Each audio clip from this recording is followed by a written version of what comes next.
Tak ahojte. Ahoj, zdravím všechny.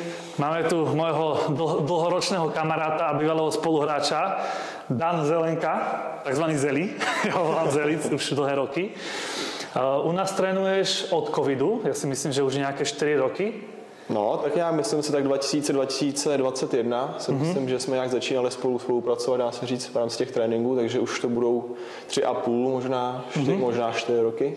A jak sa ti u nás páči za tú dobu? To by ma zajímalo, že si celoživotný športovec, hráš od fotbal, vlastne si odchovanec Sparty, takže máš veľké skúsenosti, čo sa týka fotbalu, si výborne bežecky, atleticky pripravený, však aj vedieš u nás tréningy fotbalu aj atletiky, aj fitness tréningy.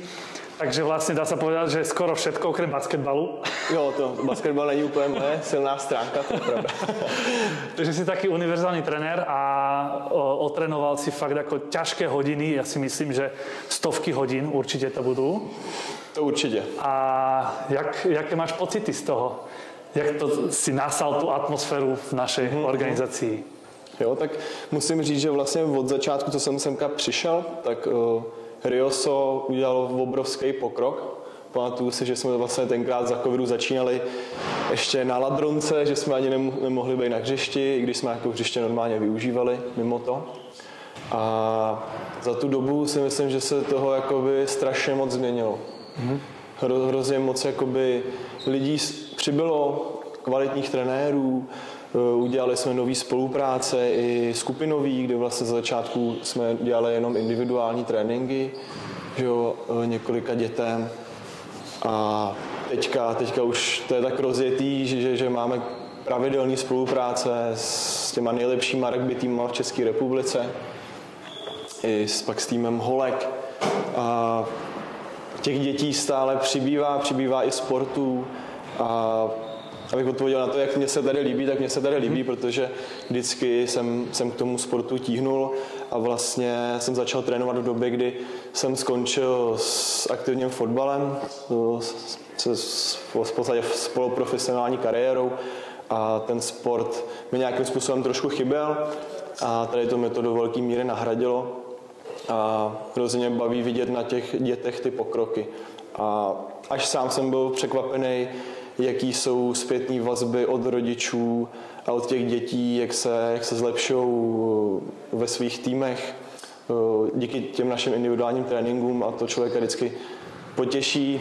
I mě těší hrozně, že ty děti to baví, ty tréninky a že chodí rádi a čím dál tím víc.